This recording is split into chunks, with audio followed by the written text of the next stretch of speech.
आजच्या शेतकऱ्यांच्या मोर्चाच्या निमित्ताने तालुक्यातील तमाम सर्व शेतकरी आपण मोठ्या संख्येने उपस्थित झालात याबद्दल मी खरं तर आपल्या सगळ्यांचा मनापासून आभार व्यक्त करतो। कारण मला वाटतं ही पहिली वेळ की सगळे शेतकरी आणि सगळे नेते सगळ्या पक्षांचे एका व्यासपीठावर आलेले आहेत आणि का आले तर बाजार समितीचा भ्रष्टाचार जो आपण सगळ्यांनी पाहिले।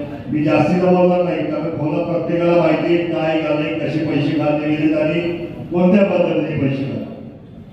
परंतु मी एक आठवण करून देऊ इच्छितो, माऊली असतील, प्रियांकाताई असतील, संतोष दादा असतील, आज भास्कर शेठ असतील, आज ही संधी येणार आहे। मी पॅनल करताना विरोध केला होता की आपल्याला संजय गायकवाडवर पॅनल करायचं नाही। मला वाटतं हे सगळ्यांना आता आठवण असेल आणि ही संधी त्याच्यामुळे आपल्या सगळ्यांना मिळाली। तर आपण त्याही वेळेस पॅनल याच्यासाठीच केलं होतं, विरोधात असेल कमी मतात मिळाले असतील, 5 माणसं निवडून आली असतील, एक जण बरोबर नसेल आता।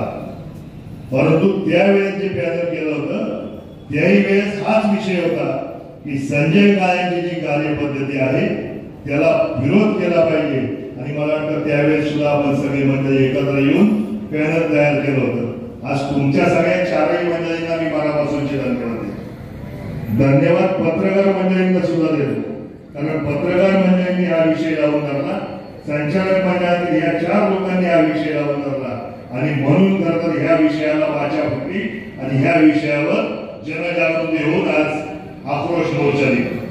तर तो आक्रोश मोर्चा करून आपल्याला थांबणार आहे का आपण? मला वाटतं आपल्याला पुढे जावं लागेल। एकटे संजय गाय दोषी आहेत का? 15 संचालक सुद्धा तेवढे दोषी आहेत। त्या 15 संचालकांच्या घरी जाऊन सुद्धा आपल्याला त्यांना कन्व्हिन्स करावं लागणार आहे की तुम्ही चौघा, तुम्ही हे जे करताय हे तुमच्या जीवावर संजय गाय करताय आणि तुम्ही जर त्याला सपोर्ट करणार असाल तर तुम्ही सुद्धा तेवढे दोषी आहात। आणि जर तुम्ही तेवढे दोषी असाल तर फक्त एकट्या संजय गाय किंवा बाजार समितीवर मोर्चा काढून चालणार नाही, तर त्या प्रत्येक संचालकाच्या घरावर सुद्धा मोर्चा आपल्याला करावा लागेल असं मी तुम्हाला सांगायला पाहिजे। एवढं करून थांबणार आहे का आपण? मला वाटतं नाही।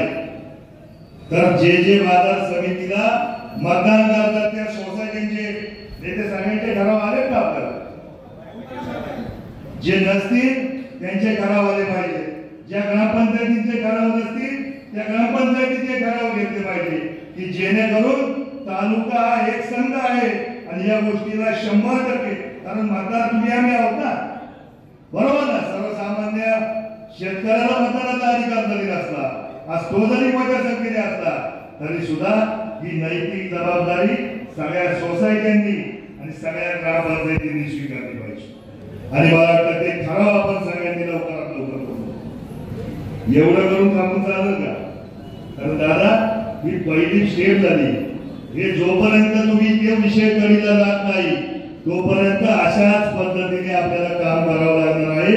मग सध्या आपण जरी वैधानिक मार्गाचा अवलंब करत असतो तर इथून पाहणं मात्र तो वैधानिक मार्गाने जर आपल्याला न्याय मिळाला नाही तर मग मात्र आपल्याला छत्रपतीने आपल्याला गनिमी कावा शिकवलाय, आपण तो गनिमी कावा सुद्धा वापरला पाहिजे।